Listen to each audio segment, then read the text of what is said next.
I think it goes back to my days, Scott, when I was with my dad as a 5-year-old, 6-year-old. My parents divorced when I was very young, and it really didn't affect me because I was young. Yeah. And my dad being a school teacher and just getting into the game with the urging of a fraternity brother of his, just took golf by storm. He loved it.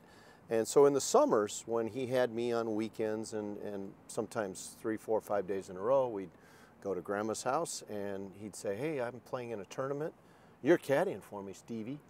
And so we go into the city of Chicago where a lot of the amateur events were being held in and around the city, and Dad quickly became a pretty good player.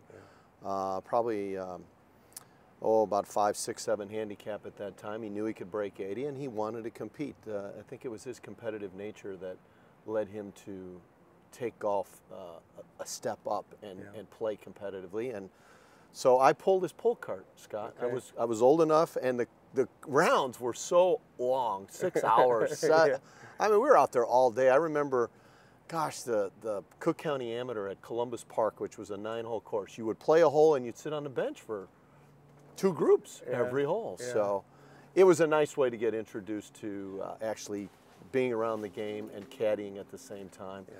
As I grew older, Dad worked with me and got my game to where I could play on the high school level, and I tried the college level. Didn't have a scholarship. I went to Illinois. Didn't get to make the team because there were 6 scholarship boys at the time. I was shooting mid to high 70s. That wasn't good enough to knock one of the scholarship boys off the team. So I got a little disgruntled with college life. I wanted to go there to play golf.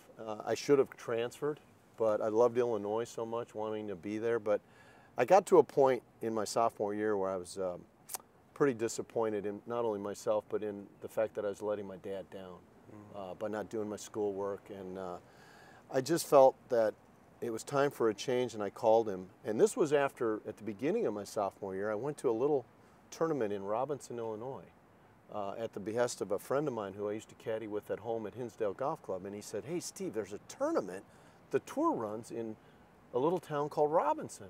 Let's go down there and caddy. They need caddies." A PGA Tour PGA event. Tour event. Dean Beeman won the tournament. Greer Jones, some other name. Bunky Henry won it one year. And it was this little $100,000 purse, $20,000 to the winner.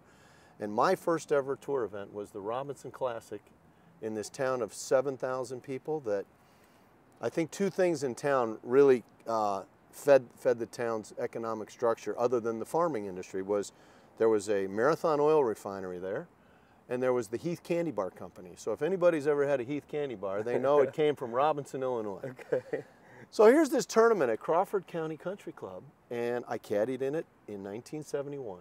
And I went back to school. It was the first week or so of school, so I didn't miss much. Can I ask you, like, at that tournament, how you got a bag? Oh, it was just sign up, and they gave you one. I mean, Right. this was at that time when... Were there traveling tour caddies at the time on the tour? Not very many, Scott, no. This was that transitional year or era of where players wanted to take their caddies with them full time. It didn't happen yet, but it was happening at the time that Andy Martinez came out, Pete Bender, Michael Carrick. Fluff came a few years after I did it. When I started in the fall of '72, and I decided I wanted to do it full time, there were some guys from Jacksonville, Florida that I had met, and I went back to that Robinson Open to caddy again that following year. And these guys that had traveled all summer, they said, "Hey, Steve, what are you doing at home?" I go, "Well, you know, I'm working construction." This was after I withdrew from school. "I'm not doing anything. I'm trying to play in a few golf tournaments." They go, "Wow, well, we're inside the ropes and we're seeing the country for free and we're making $20 a day and 3%. We're having a ball. We're seeing Jack Nicklaus play, and we're just having a great time. Why don't you come out there?" Well, the next tournament was at Napa, California. Okay. And there was a week off after I had gone from Robinson, and then I went to Quad Cities, and I went home, and I told my parents, I said, "I think I want to do this." Did you fly first class out there to California? Oh, yeah, first class in a van that I bought thanks to my grandmother helping me out.